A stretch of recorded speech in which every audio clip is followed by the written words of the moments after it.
isn't mutual, Tyler. Well, it's nice to see that you're bringing your complaints in personally. I understand you've been phoning them in recently. Yeah, well, I was in the neighborhood. I decided to drop in to see whether the chief had told me the truth or not. Well, I can put your mind at ease. As of this moment, I have been suspended. For how long? Indefinitely. Well, that's not long enough. I'll see you later, Mr. Whitney. Hey, Tyler!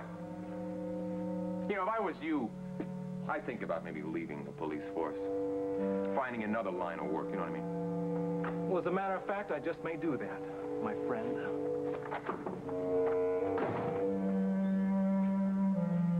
All right, young lady, now listen here. I've been waiting long enough. Push that button there and give me the chief. Gavin, it's not a question of lying. You didn't mean to kill Gunman. You were just defending me, protecting yourself.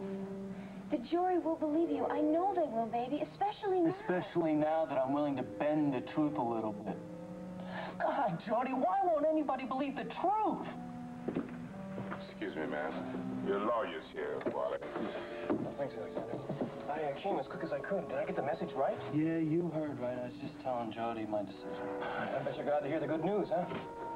Yes, I guess. I mean, it's going to help Gavin, and it's good. Good, it's great. It means we can win the case. Now, let's face it, the contradiction in testimony would be an insurmountable problem. Oh, always glad to solve problems. Look, Gavin, I know you feel hurt and confused.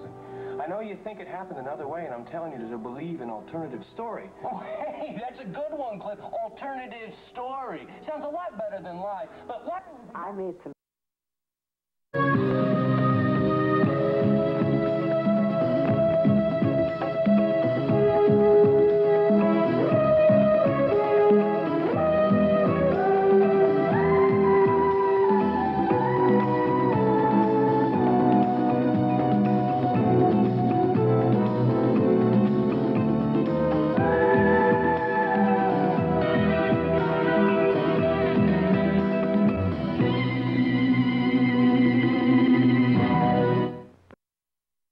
folks. Enjoy. Hey, Mitzi, what's the idea? Idea of what? Well, what are you trying to do, memorize the menu? Don't you think that'd be a good idea? I mean, somebody asks me what we have on the menu, and I can just rattle it off. Yeah, it's a fine idea, honey, but study it between meal times, okay? We've got customers waiting. Right.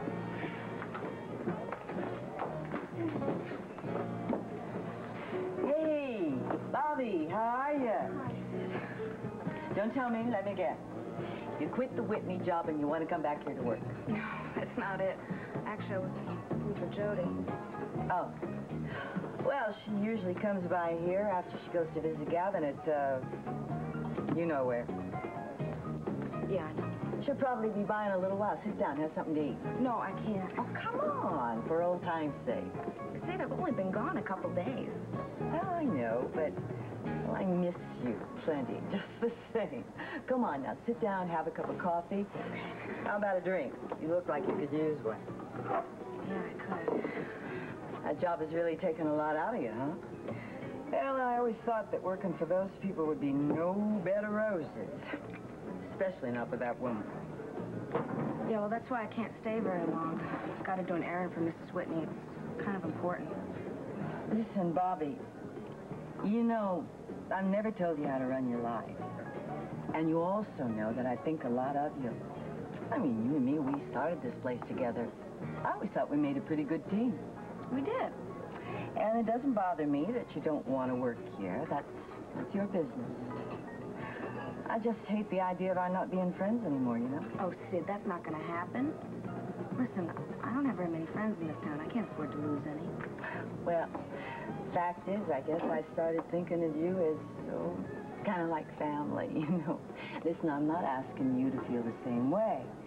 That's my problem. I came from a big family. Would you believe that? And now there isn't one of them would give me the time of day.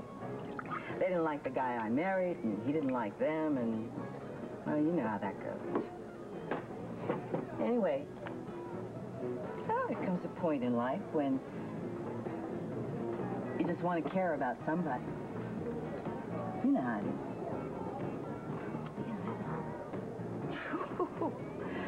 Listen to me. I sound like I'm talking to a bartender at 3 o'clock in the morning. Listen, Sid, I understand. I feel the same way. You know that.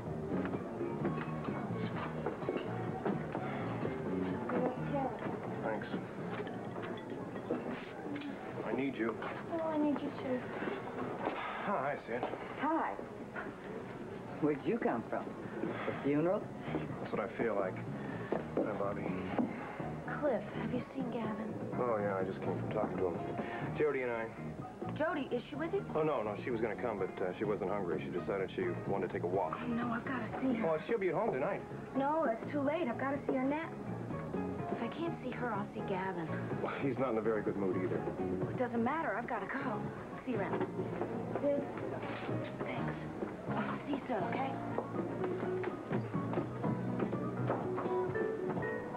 What's the matter? Is Bobbie going to take an ocean voyage or something? It's funny how much I miss her around here. You look like you could use one yourself. Things going bad? Oh, contrary, Sid. Things are going great. The case is all set up. My client is being cooperative. I just feel so bad for Gavin Wiley.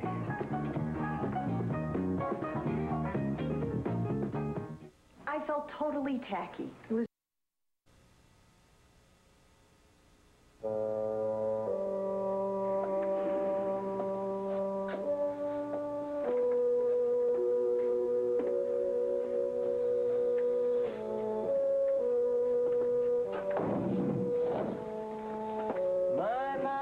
My third visitor in one day. I must be the most popular guy in the county jail. Listen, I was worried they weren't going to let me see you. Oh, they're real easy about visiting hours. There's not much for us convicts to do around here. Now, when I get to the state pen and start making license plates, you're going to have to... I want to hear that. Yeah, sure, Bobbie. You're right. I talked to Cliff earlier today. He says it's a cinch for the acquittal, now that we've got our story straight. Gavin, there are 2 watches. What did you say? Sky Whitney does own 2 watches. I've got one of them with me right here. Hey, what do you got there? Hey, nothing. It's cool. It's cool. Just my bag. Hey, don't pull anything out. They'll think you're slipping me something. Well, it doesn't matter anyway, because I don't know which one this is. I dropped it. I broke the crystal, and the music box doesn't work anymore. But how do you know that they're 2? Because I spoke to the jeweler who sold Sky the other watch. Oh, my God, Bobbie! Don't you see? When he realized that you and Jody were trying to set a trap, he just went out and bought another watch, just like the first one. Except the new one played a different tune. Old Lang Syne. Yeah, I'm sure it does. Listen, I'm going to see this jeweler now. It's a guy named Hoffman. I mean, he's got to have it all on his record, Gavin. That's got to help, doesn't it? Yeah, if we can prove it, you bet it will. It'll prove this guy's been lying to the cops all the time, and I'll bet it prove that he's more responsible for Gunther's death than I am. Yeah, you're terrific, Bobbie. Do you know that? I'll never forget what you've done for me. But, Bobbie, please, be careful. Hey, listen, I'll do anything to get you out of this place. We went through a lot together. You know I love you.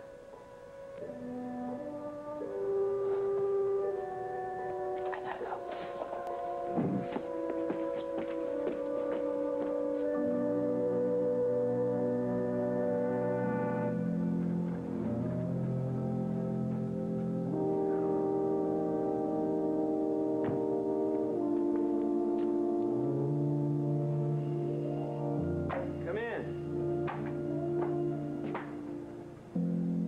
Jimmy, baby.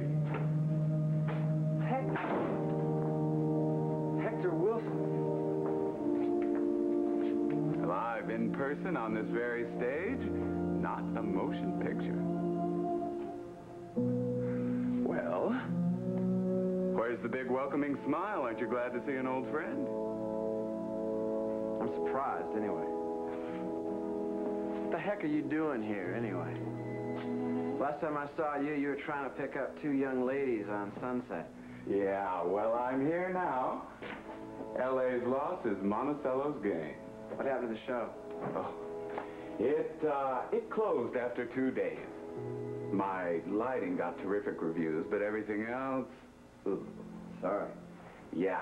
Well, it would have closed after the first night if our star hadn't given away so many tickets to her friends. But now this isn't bad, Jimmy, baby. Not bad at all. I was wondering what you were going to do to pass the time in this town. I'm starting from scratch, Hector. That's what I'm doing. I don't want to buck the Hollywood system anymore. I don't even want to dance to the Broadway parade. All I want to do is set up a nice little niche in this nice little town. An acting school, huh? Yeah. Well, why not? Them that can does, them that can't teach. Not just acting school.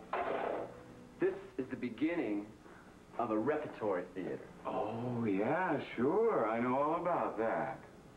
This one's gonna work, Hector. This one's for real. Yeah, baby, I know. But you had another reason for coming here, didn't you? Don't forget, kid, I was there. That day you came across the story in the newspaper. We were sitting outside that little joint on Wilshire. There you go, now enjoy it. Oh, thanks. Jim, you want any more? Just let me know, okay? Okay, thanks. Oh, now that one across the street. Ooh, with the brown hair and the halter top. Now that's worth a little effort, Jimmy. Oh, she's coming over here. Watch.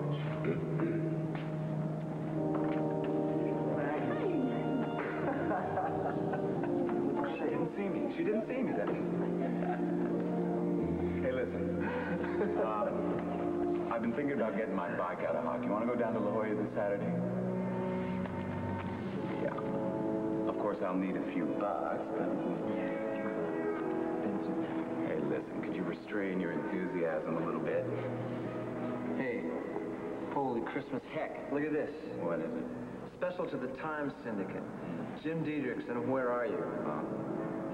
Valerie Bryson, daughter of the infamous plastic surgeon Dr. Kenneth Bryson, is looking for a lover whose face she has never seen. His name is James L. Diedrichson, and he had been wounded in the United States Marines. Weren't you a rubberneck, Jimmy? Leatherneck, stupid. Valerie met Diedrichson in her father's clinic in Lucerne, Switzerland, where he was undergoing extensive facial reconstruction following his injuries in Vietnam. This is fantastic.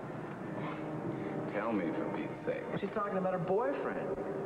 How he loves the ballet and the theater, and he writes poetry. Oh, maybe it is you, Jimmy. It sure sounds like me. Maybe? Maybe you got amnesia over there, huh? Maybe you just don't remember being in Switzerland. Oh, boy. A real cute little blonde, too. Yeah. And this is cute, too. If all goes well with her father's estate, Valerie Bryson will inherit $1 million or more. But right now, she's far more interested in finding the lover who left her without even a face to remember him by. It took me a whole month to find you, Jimmy, baby. I mean, I figured you'd head straight for Monticello and that cute little blonde, but you faked me out. I just wanted to travel, man. Yes. I know where you traveled. You went to Lucerne, Switzerland. Now, why would I want to do that?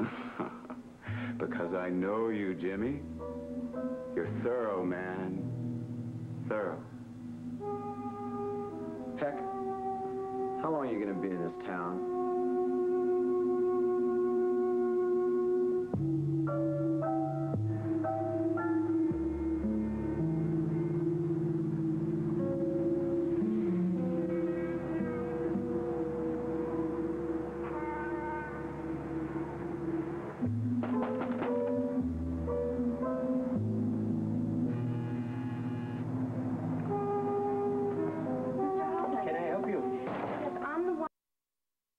Who telephoned about the watch? This is it.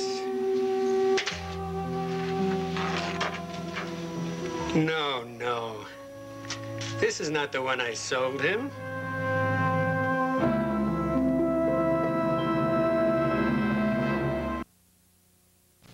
That watch? made by the same company, but you can see the date. At least 30 years earlier. Yeah, well, I wouldn't know about that. Let me take a look at the book.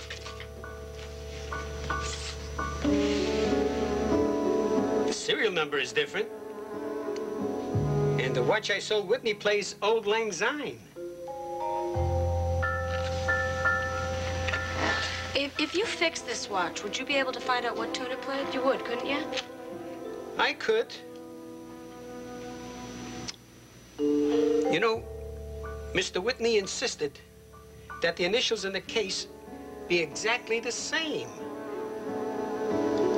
A very particular man.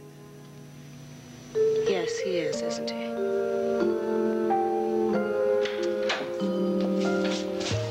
Shall I put the car away, Mr. Whitney? No, that's all right, Spencer. My wife and I are going to be using it. We're going to go out and have dinner later on, which reminds me I haven't had lunch yet. Would you like me to speak to the cook? No, that's all right. Just send Bobbie in.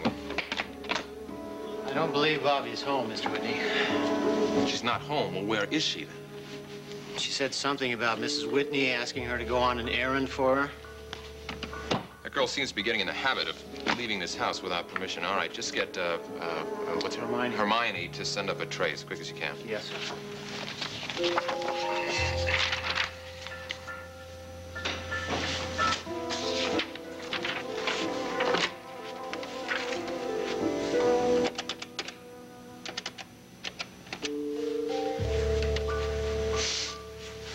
Yeah, hi, this is Sky Whitney calling. I'd like to speak to Harrison. Well, that's rather a long lunch hour, isn't it? All right, let me speak to Ridley. Is he there? Yeah, I'll wait.